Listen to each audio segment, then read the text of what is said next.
everyone, welcome to our channel. Our wheel repair machine DCM32P-S adopts a safety door, which cannot be opened when the wheel is being cut, which ensures the safety of the operators.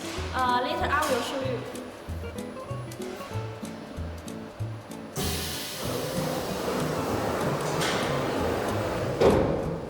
But some customers still want to open the door to monitor the working process of the machine more intuitively in real time.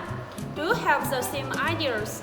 In order to meet the requirements of customers, our new product, the DCM32P-S, has added a camera monitor functions, which can monitor the running status of the machine from multiple angles in real time, so that the operators can observe the whole process of repairing the wheel more intuitively and comprehensively.